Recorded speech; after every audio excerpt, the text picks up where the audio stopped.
Well, Mark, it's good to see you.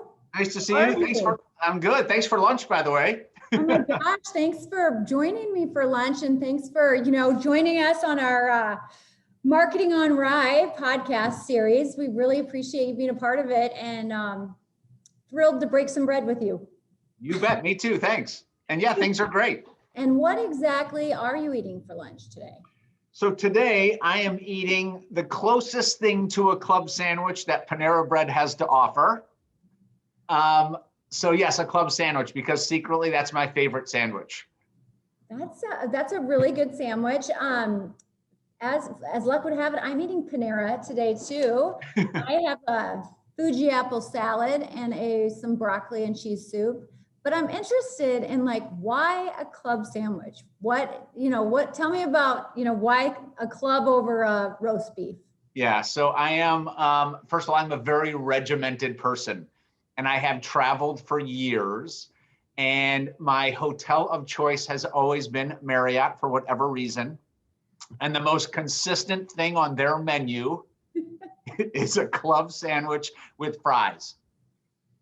And so as a traveler for the past 20 years, 9 times out of 10, if I'm ordering from the Marriott, it's a club sandwich. And so it has sometimes nice memories, but it is the most consistent meal I get when I'm on the road. So I always lean on a club sandwich. I love it. I love it. All right. Well, one of the things I wanted to talk to you about today on the podcast was, rebranding. So tell me, how you view a rebrand and when you think a company should do a rebrand. Yeah, good question. So I think most of the time, in my experience, when rebranding happens, I think there's 6 or 8 times that a company should rebrand, or at least look at rebranding. And sometimes that isn't a change in a name. Sometimes it might just be a logo. So most of the time, I think most companies change either a tagline or their logo. I don't think they change their name or something like that, but a couple examples. If you went international, sometimes the meaning of your name literally in one language might be different, right? Might be something that could be offensive or just a word that people use out of context. So I could see going into another country with your service or your brand and having to change that immediately or something similar, right? So that's one way. Outdated image. I'll use an example of Kmart. Now, regardless of what you think of the company as a whole and the demise of the company, you could submit that the brand, even the logo of the brand, got outdated. So sometimes it's just a new look or a refresh of a look. Hotels do it quite often, right? Just to get something new and shiny. Yes. Sometimes I think that oftentimes a merger and an acquisition. Or I brought on a new product line, and we have an example that we use here. We were doing business with a company called USA Tax, and they were mainly tax preparers. Okay. They got into the insurance business and rebranded themselves USA Tax and Insurance Services. They literally tacked that onto their name because they broadened their product offering or their services. So to me, that makes sense in a situation where Brokers International, we offered life insurance and annuities. And then we also now have wealth management. So now we are Brokers International, life, annuities, and wealth management. We went into a new area. So I think there's often times they don't always have to be negative. It doesn't have to be because you're antiquated look, or it might be, again, new services, wanting to connect to a different demographic. Maybe it's, we are very senior based, more mature clients. If we moved into a product line that was younger, we might want to change our look simply because it's a younger, kind of just a different look and feel of the company. So I think those are really good examples of when someone wants to change the brand. Yeah, no, I mean, that is great. I mean, you hit on this a little bit, but in the finance and insurance, industry, brands do tend to move a little slower. It is a more mature market. There isn't, a lot of change probably doesn't have a positive connotation. So, when you think specifically about finance or insurance, how does a leader have enough confidence to take that act of saying, you know what, it is time for us to refresh or renew, or we need to align our operations back to the mission of the organization? How being a CEO of a large company in the insurance and finance space, is that a hard thing to ponder, or is that a conversation with the board? How does that work?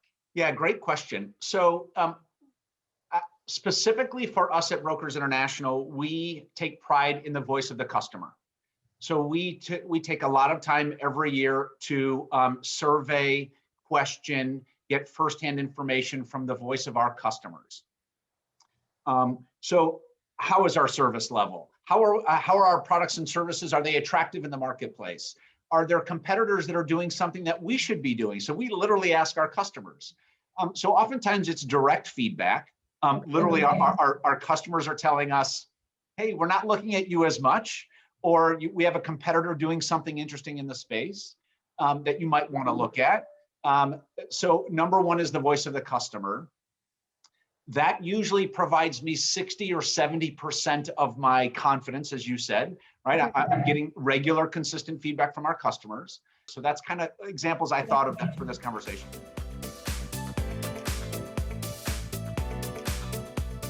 All right, I have one more question, because I know you got to eat lunch and you probably have a lot of other important things going on in your day, but I wanted to ask you a question about courage. I know we talked branding and marketing, but you mentioned the word instinct, and to have instinct and to act on it are two different things. And I think a lot of times that is the undertone is kind of this level of courage. So for us, clients come to us and they ask us to sort of shake up their marketing or their brand because they want to stand out. And we always ground our recommendations in research, like you talked about. Voice of customer to us as well is very, very important. And then from there, that really serves as the inspiration for whatever we're recommending. But as we do that, some clients they just don't have necessarily that level of courage. Help me help them, understand where courage comes from you as a leader and just as a human. And what are some of the things you call on from a courage standpoint that help kind of move you through your day-to-day business? Yeah, great question. One of the biggest, I'll even use an example of what we did. So we're a 37-year-old company that was founded in the Midwest in a little small town called Panora, Iowa. And that town is about 1,500 people, very small town. In the winter, it's about 700. And there's only about 5 or 6 food establishments. It's just a very small town. It's about 40 miles west of Des Moines. Okay. About 5 years ago, I made the decision to move the company to Des Moines. Now that's a 40-mile move. And that's our entire home office, which was 5 buildings, 115 employees, our entire operation, 40 miles. And whether it's 40 miles or 500 miles, a move is a move. Right. It was a little bit about our brand, right? We were changing our brand. We were moving to the city. We were uprooting all of our employees. Big decision. A lot of that came from, like you had already mentioned, we did a lot of research. At the end of the day, what convinced me or gave me the courage to do it was I knew it was the best thing for the company. Some of that is intuition. Some of it was through research. Some of it was even feedback from our own employees. How would it be to attract talent if we move?